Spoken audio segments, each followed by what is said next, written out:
Kindly recite Surah Fatiha for the grandfather of Meherban Ali, Sayyid Hussain Shah Shamsi Sabzwari Tabrizi.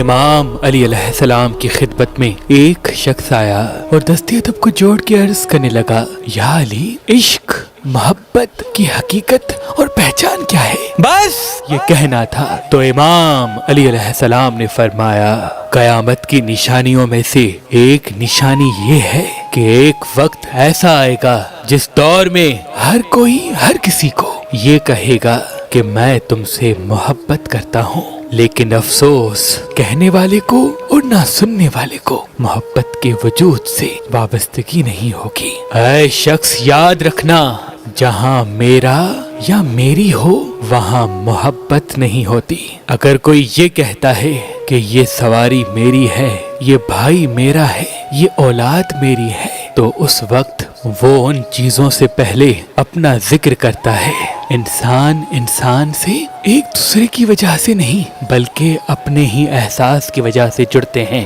ماں اولاد سے اس انسان کے لیے محبت نہیں بلکہ یہ سوچ کے محبت کرتی ہے کہ اس کو میں نے پیدا کیا ہے، یہ میرے جسم کا حصہ ہے۔ اولاد والدین سے محبت اس لیے کرتا ہے کیونکہ وہ یہ سمجھتا ہے کہ انہوں نے میری پرورش کی ہے، مجھے پالا ہے۔ انسان صرف اپنے آپ سے محبت کرتے ہیں۔ جہاں ساتھ رہنے کی بات ہو، کسی کو حاصل کرنے کی طلب ہو، تو وہ محبت نہیں، خود پسندی ہے۔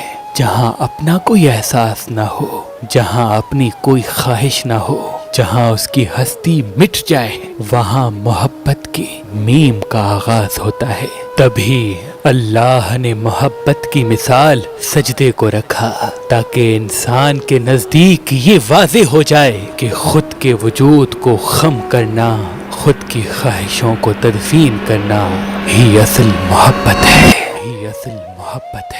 ہمارے یہاں ہزاروں میری ایسی بہنیں اور بھائی شادی کرنے کی کوشش تو کرتے ہیں لیکن ان کے پاس ایک اچھا رشتہ موجود نہیں ہوتا۔ تبھی ہم نے مہربان شادی دفتر قائم کر دیا ہے۔ اگر آپ اپنے لیے یا اپنے عزیز و اقارب میں سے کسی کے لیے ایک اچھا رشتہ چاہتے ہیں تو ہم سے رابطہ کریں۔ اگر آپ پاکستان سے باہر یا پاکستان میں کسی بھی مسلک سے تعلق رکھنے والا رشتہ حاصل کرنا چاہتے ہیں تو دیے گئے نمبر پہ کال کر کے اپنے لیے ایک اچھا رشتہ حاصل کریں۔ اگر ہمارا نمبر آپ کو مصروف ملتا ہے تو آپ ہماری ویب سائٹ meherbanali.com یا ہماری اپلیکیشن جو گوگل پلے اسٹور اور آئی فون ایپ اسٹور پہ موجود ہے وہاں پہ آ کے اپنا فارم فل کر کے اپنے لیے اچھا رشتہ حاصل کر سکتے ہیں۔ اللہ تمام مومنین کو سلامت رکھے، اللہ تمام مومنین کو سلامت رکھے، اللہ تمام مومنین کو سلامت رکھے۔